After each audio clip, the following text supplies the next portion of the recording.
بسم الله الرحمن الرحيم عما يتساءلون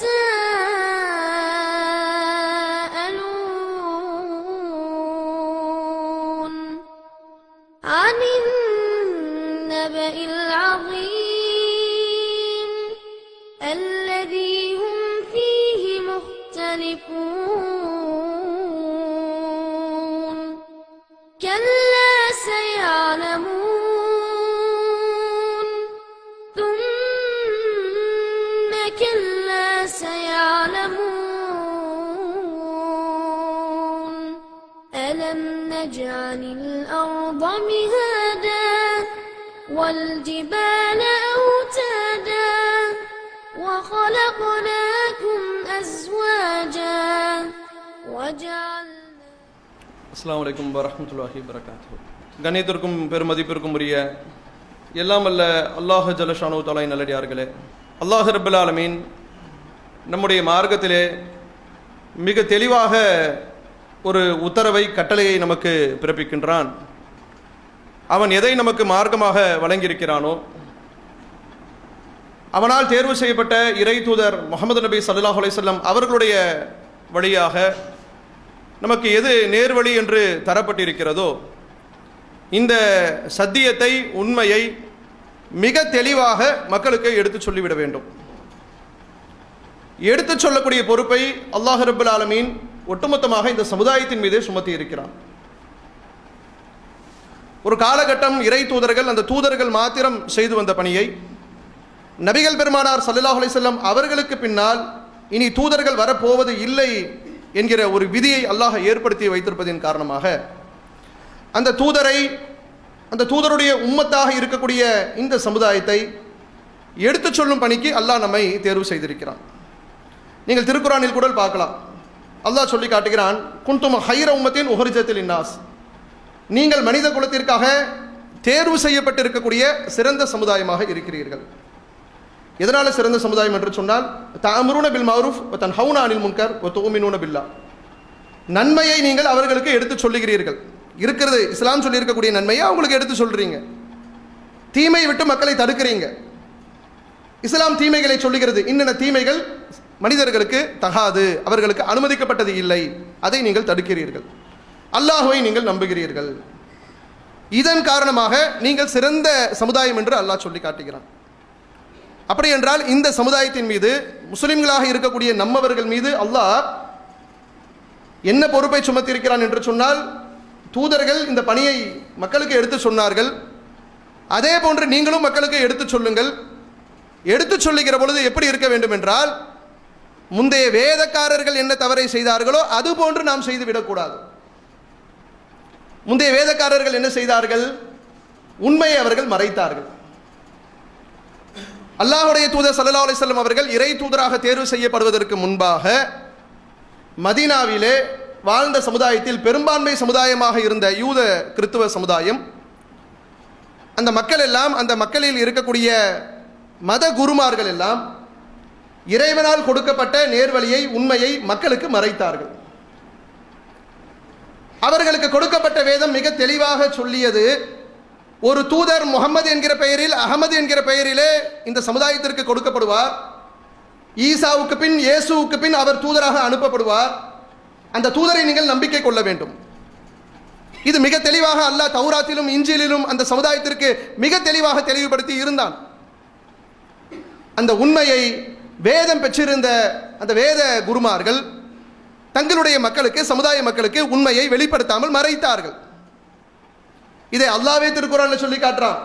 இந்த வேலைகளை அவர்கள் செய்தார்கள். எப்படி சொல்லி காட்டுறான்? வேதம் கொடுக்கப்பட்ட சமுதாயமாக இருக்கக்கூடிய யஹூதி நசாராக்கள் இந்த தூதரை முகமதை எப்படி அறிவார்கள் என்று சொன்னால், அவர்கள் பெற்றெடுத்த பிள்ளையை எப்படி அறிவார்களோ, ஒருவர் பெற்றெடுத்த பிள்ளையை, அவருக்கு ஏதாச்சும் அறிமுகம் வேணுமா? நான் ஒரு பிள்ளையை பெற்றெடுக்கிறேன்னு சொன்னா என் பிள்ளைக்கும் எனக்கும் ஏதேனும் அறிமுகம் வேணுமா? அந்த அளவிற்கு அவர்கள் இந்த தூதரை அறிவார்கள். மற்றவர்களை விட நாம் எல்லாம் ஏற்றுக்கொண்ட சமுதாயம். நன்றாக புரிந்து கொள்ள வேண்டும், அல்லாஹ்வுடைய தூதர் ஸல்லல்லாஹு அலைஹி வஸல்லம் அவர்களை மக்காவிலும் சரி மதீனாவிலும் சரி யாரெல்லாம் நம்பிக்கை கொண்டு சஹாபாக்கள் என்கிற அந்தஸ்தை பெற்றார்களோ அந்த மக்கள் எல்லாம் இஸ்லாத்தை ஏற்றுக்கொண்ட மக்கள். இதுதான் உண்மை, இதுதான் சத்தியம், இவர் சொல்லக்கூடிய கொள்கையிலே உண்மை இருக்கிறது, நேர்மை இருக்கிறது, இந்த நம்பிக்கை ஈருலகிலும் பயன் தரும் என்று சொல்லி அந்த உண்மையை ஏற்றுக்கொண்ட மக்கள். அதில் ரொம்ப சிரமங்கள் இருக்கு. ஏன் உரசி பார்க்கணும். நான் ஒரு கொள்கையில் இருக்கிறேன், இந்த முகமது தூதர் ஒரு கொள்கையை சொல்லுகிறார், உரசி பார்க்க வேண்டும். அது ஒரு இறைவனை வணங்க சொல்லுகிறது.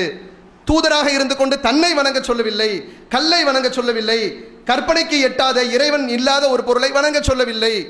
அற்புதமான கொள்கையாக இருக்கிறது. மனிதனை மனிதனாக பாவிக்க சொல்லுகிறது, அனைவரையும் சமமாக இருக்க சொல்லுகிறது என்று சிந்தித்து சிந்தித்து இந்த தூதர் சொல்லக்கூடிய கருத்துக்களை உள்வாங்கி அவர் உண்மையை ஏற்றுக்கொண்டு தன்னை முஸ்லிம் என்று நபி தோழர் என்று அறிமுகப்படுத்த வேண்டும். யூத கிறிஸ்தவர்களுக்கு அவ்வளவு பெரிய சிரமத்தை அல்லாஹ் ஏற்படுத்தவில்லை. இந்த தூதரை முகமதை அந்த வேதம் உண்மையை அந்த மறைக்காமல் அந்த மக்களுக்கு சொல்லியிருப்பார்களே ஆனால் இந்த தூதரை அவர்கள் நன்கு விளங்கிக் கொள்வார்கள். அவர்கள் பெற்றெடுத்த பிள்ளையை அறியும் விதத்திலே அல்லாஹ் அவர்களுக்கு சொல்லியிருந்தார். மத குருமார்கள் மறைத்தார்கள். இதன் காரணமாகத்தான் மத்திய கிழக்கு நாடுகளில் இருக்கக்கூடிய அரபு தீபகற்பத்தில் இருக்கக்கூடிய மதீனாவிலே யூத கிறிஸ்தவர்கள் வந்து தஞ்சம் புகுந்தார்கள். அவர்களுக்கு அது நாடே கிடையாது. மதீனா என்பது யூதர்களுடைய நாடே கிடையாது. அவர்களுடைய நாடு இல்லாத பொழுது அவர்கள் எதற்காக காத்திருந்தார்கள் என்று சொன்னால், இப்படிப்பட்ட ஒருவர் வருவார், அகமது என்கிற பெயரிலே வருவார், அவரை நாம் நம்பிக்கை கொள்ள வேண்டும் என்று சொல்லி இந்த எதிர்பார்ப்பில் தலைமுறையாக வாழ்ந்த மக்கள் ரசூலுல்லாஹி ஸல்லல்லாஹு அலைஹி வஸல்லம் அவர்களை ஏற்கவில்லை. ஏன் ஏற்கவில்லை என்று சொன்னால் அந்த வேதம் அவர்களுக்கு தெளிவுபடுத்தி இருந்தது. அல்லாஹ் திருக்குர்ஆன்ல சொல்லி காட்டுறான், இந்த வேதம் கொடுக்கப்பட்ட மக்களிடம் நாம் ஒரு உறுதிமொழியை எடுத்தோம். சூரத்துல் ஆலி இம்ரானுடைய 187வது வசனத்தில் அல்லாஹ் சொல்றான், இந்த மக்களிடத்தில் நாம் ஒரு உறுதிமொழி எடுத்தோம். என்ன உறுதிமொழி தெரியுமா? உங்களுக்கு இந்த வேதத்திலே எதையெல்லாம் நான் உங்களுக்கு சொல்லி இருக்கிறேனோ அதை நீங்கள் மக்களுக்கு தெளிவுபடுத்த வேண்டும். சூரத்துல் ஆலி இம்ரானுடைய 187 அல்லாஹ் சொல்றான், நீங்கள் அதை மக்களுக்கு தெளிவுபடுத்த வேண்டும், எதையும் நீங்கள் மறைக்க கூடாது என்று சொல்லி அவர்களோடு நாம் ஒரு உடன்படிக்கை ஏற்படுத்தி இருக்கிறோம். உறுதிமொழி கொடுத்தார்கள், மறைக்க மாட்டோம், உண்மையை இருக்கிற மாதிரியே சொல்லுவோம் என்று உறுதிமொழி கொடுத்தார்கள். பின்னால் தங்களுடைய முதுகுகளுக்கு பின்னால் அதை தூக்கி போட்டு விட்டார்கள். அல்லாஹ்வோடு செய்திருந்த அந்த ஒப்பந்தத்தை, உறுதிமொழியை, நாங்கள் உண்மையை மறைக்க மாட்டோம் என்று சொன்னார்களே, அதை தம்முடைய முதுகுகளுக்கு பின்னால் தூக்கி போட்டார்கள். அவர்கள் எதை விலை கொடுத்து வாங்கினார்களோ அது மிகவும் கெட்டது என்று அல்லாஹ் எச்சரிக்கை செய்கின்றார்.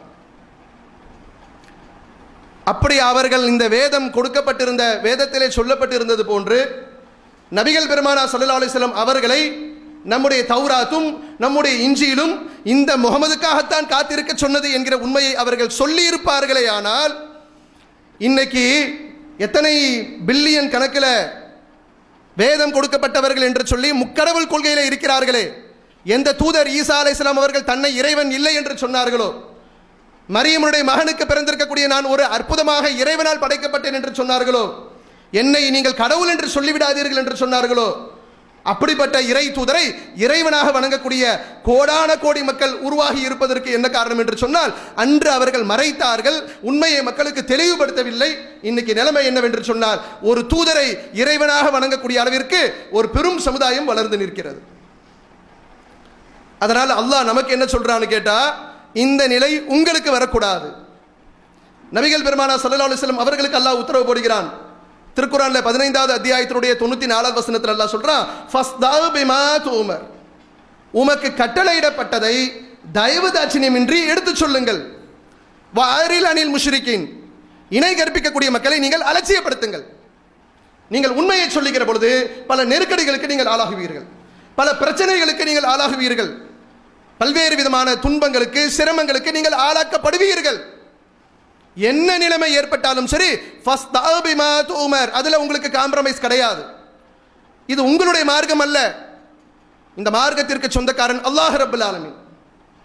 அல்லாஹ் இந்த மார்க்கத்திற்கு சொந்தக்காரனாக இருக்கின்ற பொழுது அவன் இந்த மக்களுக்காக எதையெல்லாம் அவன் நாடியதை மக்களுக்கு கொடுக்கிறானோ அதில் எந்த விதமான திரைகளும் இருக்கக்கூடாது.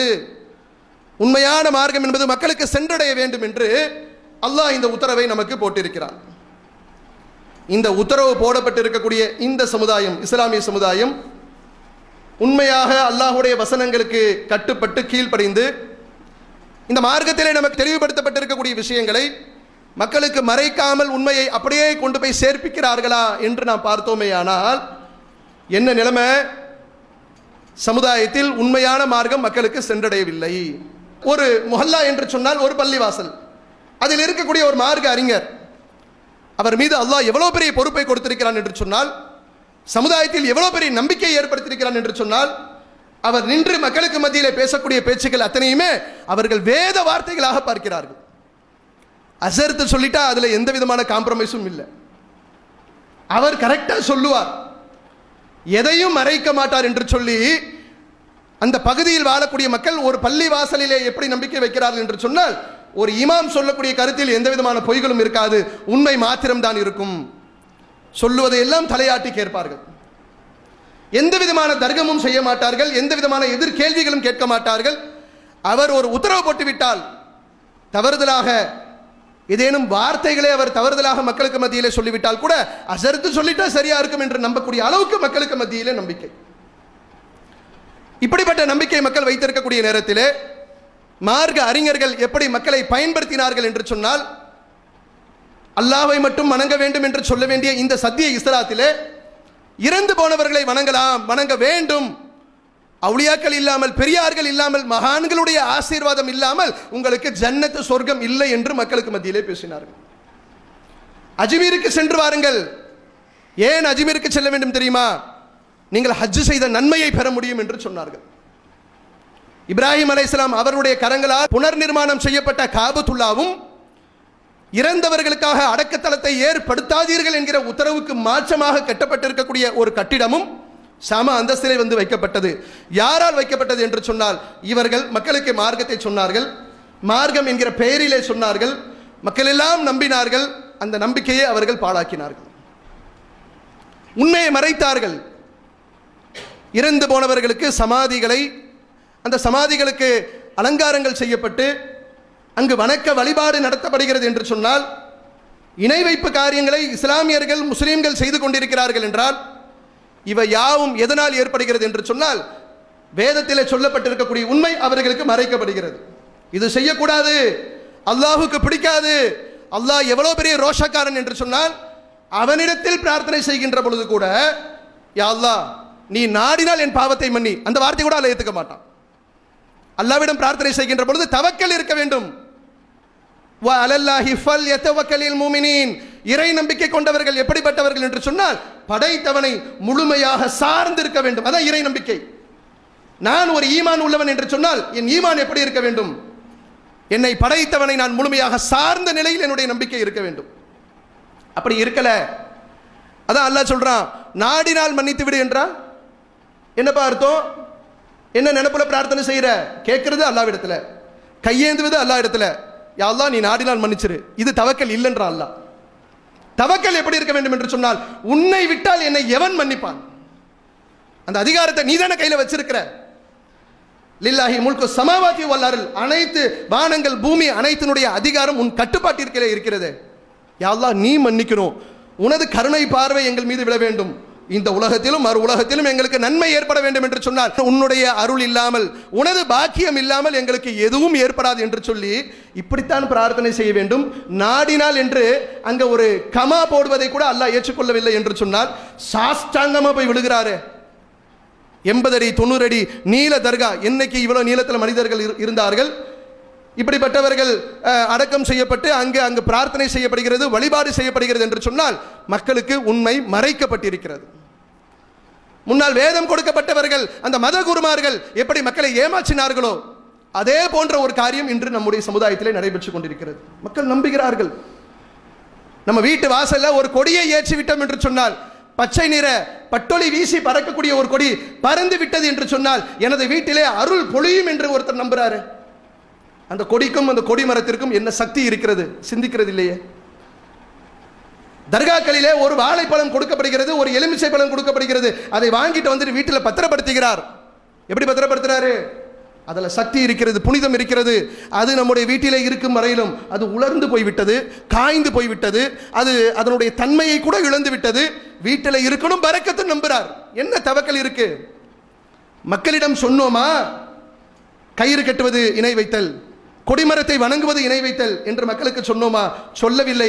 நீங்கள் சொல்லியதை மக்கள் நம்பினார்கள். இதெல்லாம் இஸ்லாத்திலே அனுமதிக்கப்பட்டது என்று சொன்னீர்கள், அவர்களும் நம்பிக்கொண்டார்கள். நம்முடைய ஹஸரத் நமக்கு பொய் சொல்ல மாட்டார், உண்மையைத்தான் சொல்லுவார்.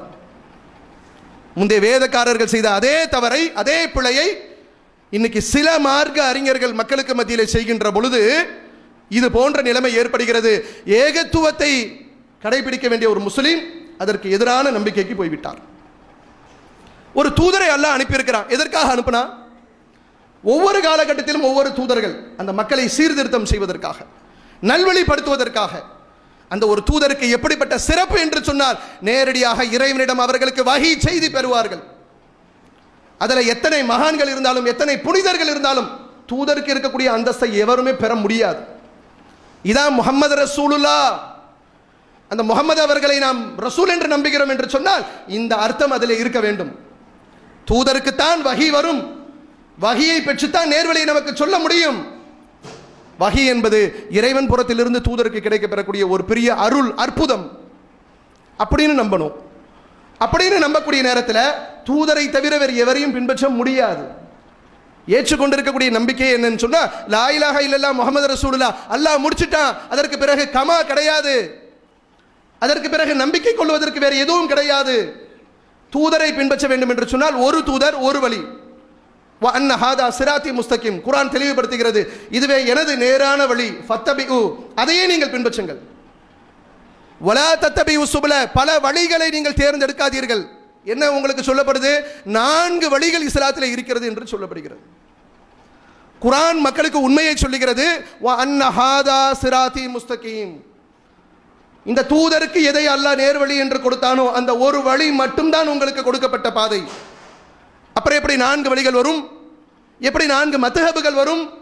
எப்போ இறை தூதரவர்கள் சொன்னார்கள், எனக்கு பின்னால் இமாம்கள் வருவார்கள், அது 4 வழிகளாக பிரிக்கப்படும், 4இல் ஒரு வழியை நீங்கள் விரும்பியவாறு தேர்வு செய்து கொள்ளுங்கள். எந்த இடத்தில் இறை தூதரவர்கள் வஹியின் மூலமாக இப்படி சொன்னார்கள்? ஆனால் மக்கள் நம்புறாங்க. 4 வழி இல்லைன்னு சொன்னா, அவருக்கு கல்யாண பத்திரிக்கை அடிக்கக்கூடிய நேரத்தில் அவர் மாப்பிள்ளை மணமகன் பேரை போட்டுட்டு பிராக்கெட்டில் ஷாஃபி அனஃபி போடலன்னு சொன்னால் வெட்டு குத்து ஏற்படும். ஏன்? இந்த தூதருடைய உம்மத்தாக இருக்க உங்களுக்கு ஆசை இல்லையா? நான் ஒரு ஷாஃபியாக இருக்க வேண்டும், நான் ஒரு ஹனஃபியாக இருக்க வேண்டும். தொழுகையினுடைய சட்டம் ஷாஃபியாக இருக்கணும், ஹனஃபியாக இருக்கணும். நோன்பினுடைய சட்டம் ஒரு ஷாஃபியாக இருக்கணும், ஹனஃபியாக இருக்கணும். அப்போ ஏன் அல்லாஹுடைய தூதர் உங்களுக்கு? அல்லாஹுடைய தூதர் எங்களுக்கு மீலாது விழா கொண்டாடுவதற்கு தேவை. ரபியுல் அவல் மாதம் வந்துவிட்டால் நாங்கள் மௌலிது ஓதுவதற்கு தேவை. அதற்குத்தானே தூதரை வைத்துக் கொண்டிருக்கிறோம். தூதரை பின்பற்றுவதற்காக வைக்கவில்லையே. ஏன் சமுதாயம் இப்படி தடம் புரண்டு போனது என்றால், உண்மையாக தூதரை நேசிக்கிறார்கள். அந்த நேசத்தினுடைய வெளிப்பாடு, அடையாளம் எப்படி இருக்க வேண்டும்? பின்பற்றுதலாக இருக்க வேண்டும். அதை இழந்துவிட்டு பொய்யான ஒரு பக்தியை ரசூலுல்லாஹ் மேல வைக்கிறாங்கன்னு சொன்னா உண்மை மறைக்கப்பட்டிருக்கிறது. குல் இன் குன்தும் துஹிப்புனல்லாஹ், நீங்கள் அல்லாஹ்வை நேசிப்பதாக இருந்தால் ஃபத்தபிஊனி, என்னை பின்பற்றுங்கள் என்று குர்ஆன் சொல்லுகிறது. அதுதான் நேசிப்பதற்கு அடையாளம். தூதரை பின்பற்ற வேண்டும். பின்பற்றினால் தான் உண்மையான நேசத்திற்கு அடையாளம். அப்படியே மாறி போச்சு. ரசூலுல்லாஹ் நேசிக்கிறேன்னு சொன்னா பாங்கு சொல்லுகிற பொழுது முகமது ரசூலுல்லாஹ் உடனே இந்த கட்ட விரலுடைய நகத்தை எடுத்து அப்படியே கண்ணில் அப்படியே தடவுறது. தடவிட்டோன்னு சொன்னா நான் ரசூலுல்லாஹ் ரொம்ப நேசிக்கிறேன். ரசூலுல்லாஹ் தாடி வைத்தார்கள் என்று சொன்னால் தாடி வைக்க வேண்டும். ரசூலுல்லாஹ் மஹர் கொடுத்து திருமணம் முடித்தால் மஹர் கொடுத்து திருமணம் முடிக்க வேண்டும். ரசூலுல்லாஹி ஸல்லல்லாஹு அலைஹி வஸல்லம் அவர்கள் வியாபாரத்தில் எதையெல்லாம் ஹராம் ஆக்கிறார்களோ அது எல்லாம் எனக்கு ஹராம், எதையெல்லாம் அனுமதித்தார்களோ அது மட்டும் எனக்கு அனுமதிக்கப்பட்டது.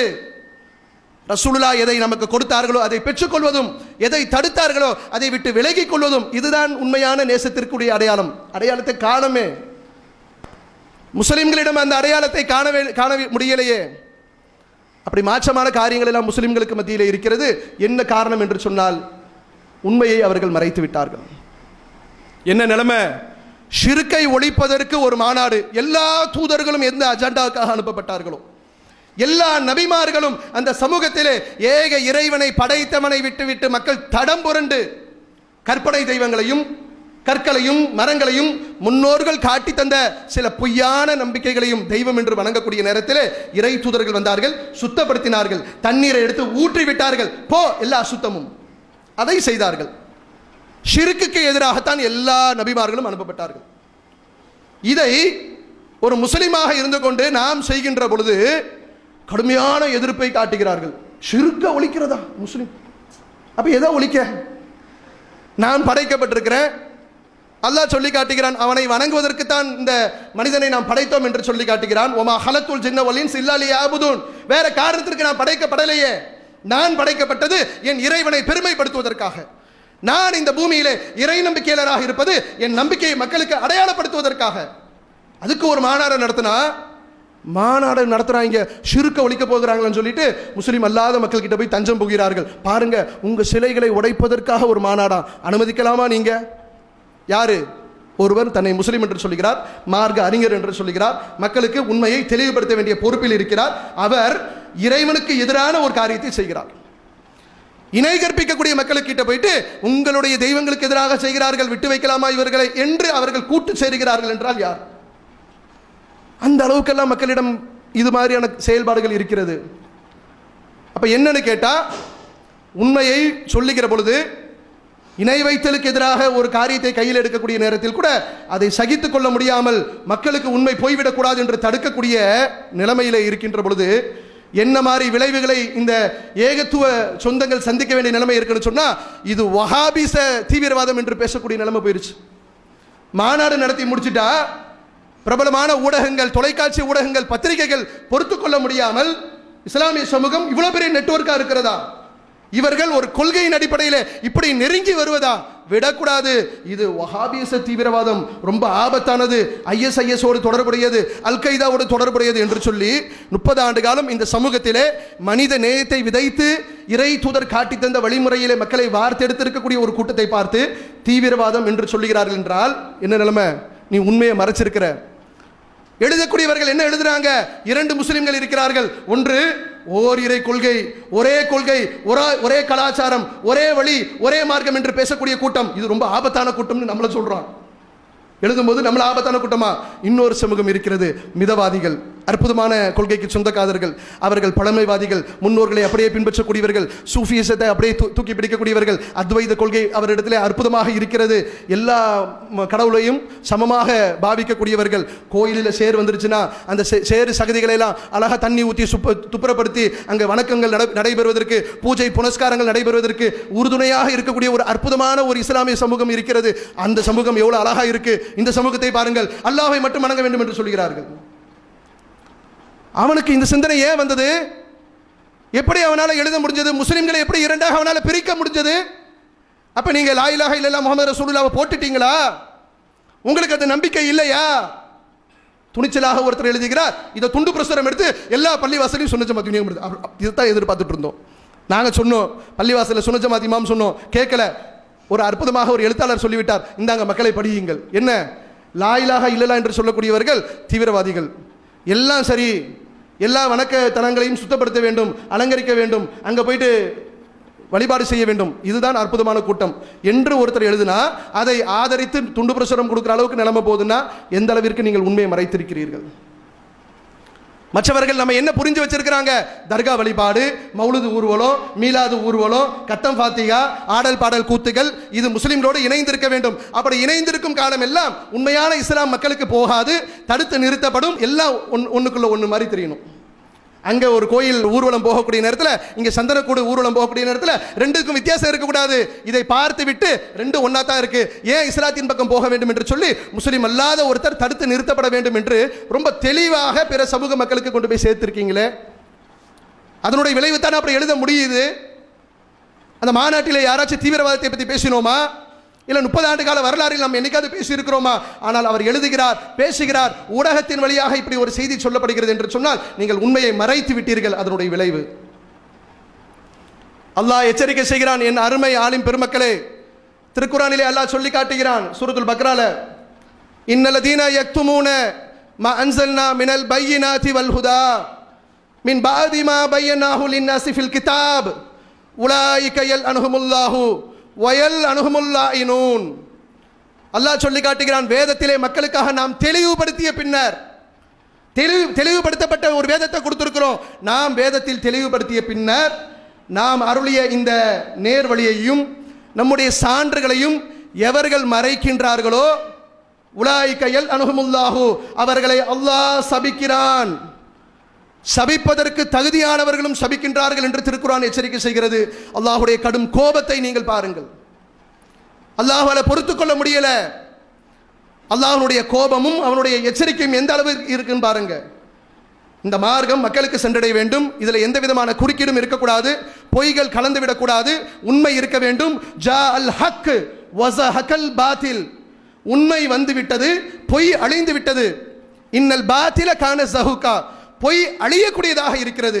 ஒரு உண்மையை சொல்லுகிற பொழுது வேதத்திலிருந்து இப்படித்தான் இறை தூதர் வாழச் சொன்னார்கள் என்று சொல்லுகிற பொழுது பொய் உள்ளே வரக்கூடாது, உண்மை மறைக்கப்படக்கூடாது.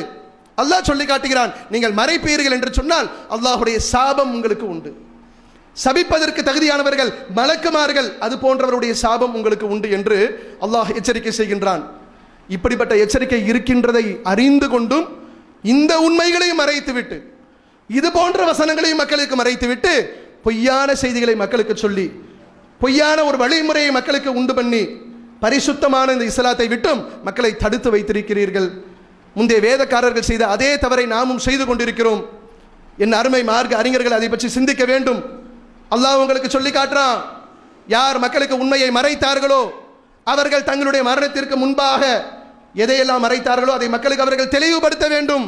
மக்களுக்கு தெளிவுபடுத்துவார்கள் என்று சொன்னால் அவர்களை அல்லாஹ் மன்னிப்பதாக திருக்குர்ஆன் அன்பான அழைப்பு விடுக்கிறது.